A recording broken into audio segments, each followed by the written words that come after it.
Today we're going to be unboxing and I'm going to give you my first impression for the fellow Stagg EKG. This is the first time I got an electric kettle where you can basically hold the temperature, where a kettle with a gooseneck. This is not something I've had before. The reason why I've got this kettle is I recently got into pour-over coffee. I also got a flare, which I made a video. Check on my channel. And I've been using my current kettle, which is this one, which works, but it's not ideal because you haven't got much control in the flow, in the stream. So I wanted something where I can basically have more control with the flow, the water flow, and something where I can basically hold the temperature, especially doing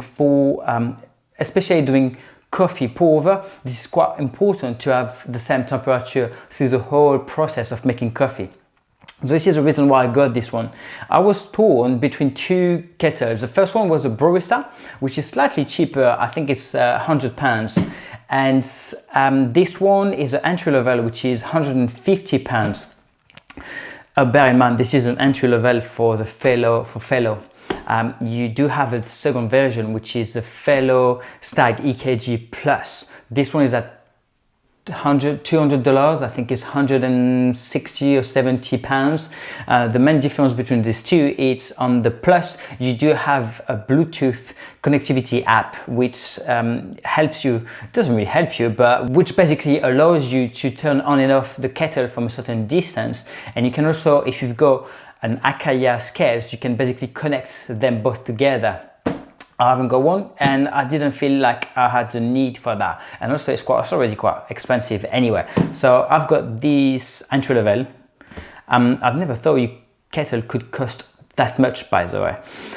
Anyway, to come back, so I was torn between the Brewista and this one. The reason why I went for this one, it's basically, I think this one looks sleeker. It looks very stylish and something I'm happy to leave out in the kitchen. It just looks cool and it looks, yeah, very good.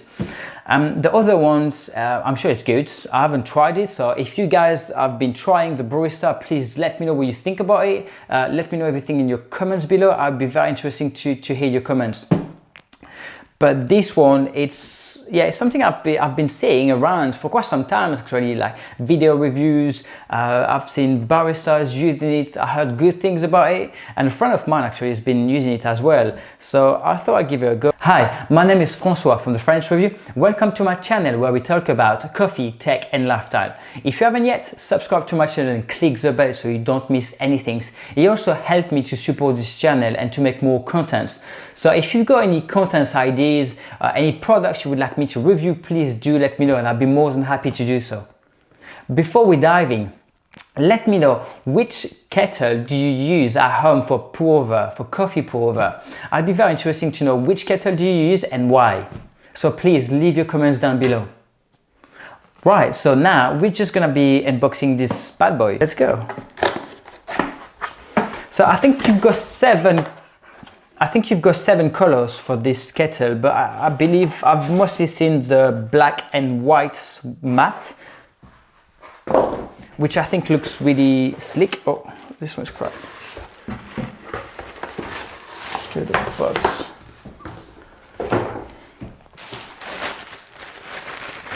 Here's a base, yeah.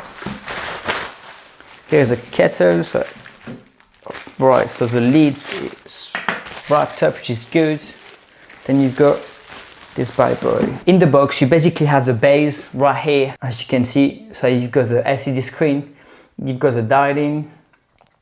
At the back, you have two buttons. You've got this one and this one, which is basically to hold the temperature right here, whether you want to hold the temperature or not. And here's for Celsius or Fahrenheit. Here you've got the kettle, which is actually look smaller than I thought. I thought it would have been slightly bigger. Looks good, and the leads.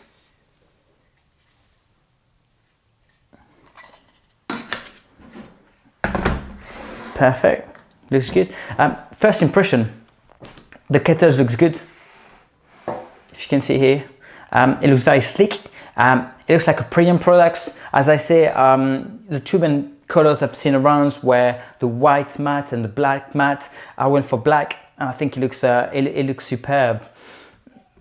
What I like, the fact it's smaller, I think it's actually better. It looks like you've got more control, especially with this like ergonomic handle right here. And then you've got this beautiful gooseneck. The way it's finished, it looks great. Okay, so what we're going to do now, I'm gonna fill this kettle with water, and I want to try a few things. So the first one is I've got a flare, the cylinder of the flare, which I've been trying to fill up with my current kettle. It works. It's not ideal, but it does work. Here you go. So here you've got the cylinder of the flare, and as you see, you have to fill up this hole with hot water in order to preheat the cylinder to brew coffee. And it's not big, but I'm hoping with this kettle it should be much easier and I should have more control.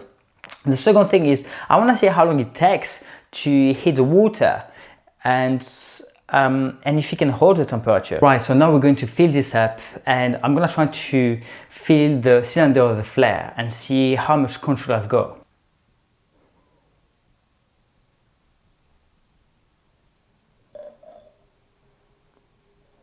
So as you can see, it's very easy. I can control the flow. It's perfect and no drop at all. Let me do it a bit closer for you, as you can see.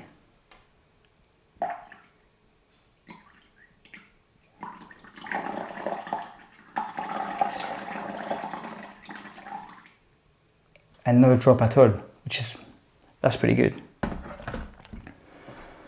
So the first test in terms of control of the flow, it's great. It's much better than my current kettle, but I don't think we can basically compare them both anyway.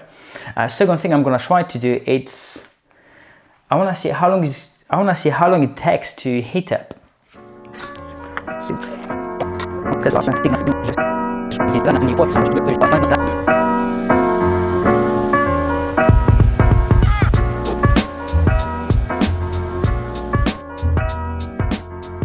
Right, this is done. We're now 93 degrees Celsius, and on the LCD screen you can read it says holds, so I assume it's going to hold the temperature.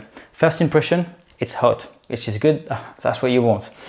Second thing, it's on the LCD screen you can see that once it's just about to reach the set temperature, it just slowed down, which is good. So I think it's obviously because you don't want the temperature to go over than what you actually set, which is really good, really nice feature.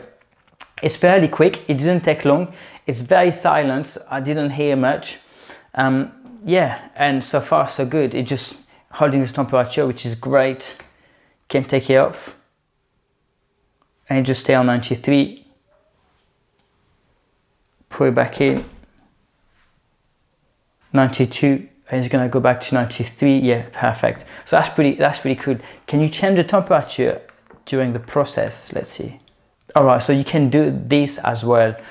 So if you decide to change the temperature and going down, that's something you can do. We were on 93, now we're on 92. I assume it's going to take more time, but yeah. Right, so what do I think about this kettle? My first impression is it looks premium, it looks beautiful, it looks sleek, and I like the design. And I assume it's mostly why I went for this one instead of the Brewista. It looks beautiful. It doesn't take much space. It's smaller than I thought, but actually it's better because with the ergonomic handle and the shape and the fact it's smaller, you have more control for the pour-over, which is superb. The gooseneck, it's really cool. The reason why it's, if you do pour-over, there is no drop of water at all, which is great. Second thing, it's very quick. It's much quicker than my current kettle. It's very silent. It didn't take long really. I really like that you can hold the set temperature. You don't have to reboil the water again. That's a really good feature. I believe you can hold the temperature up to an hour, which is great. I don't think you're gonna pour coffee for up to an hour, but it is useful, and it's definitely something I would leave in the kitchen. I would leave it out in the kitchen. It looks really nice. A couple of drawbacks. The first one is the cable. It's not long enough. you have to be very close to the plug. Like right here, I'm already at maximum, which is not ideal. You would expect to be more, a bigger length of the cable. Second thing, it's the buttons here. If you look at the button right here, they look a bit cheap compared to the rest of the Spranium, but I guess once you have set them, it's not really a biggie. It shouldn't take too much time. It's not something you're gonna use again, to be fair. This was my unboxing and first impression of the fellow Stagg EKG kettle. I hope that this video was really helpful. If you've got any question, please leave them down below and I'll come back to you. Don't forget to subscribe and click the bell so you don't miss anything, and give this video a like. It really helps me to make more content. Have a good day. Thank you.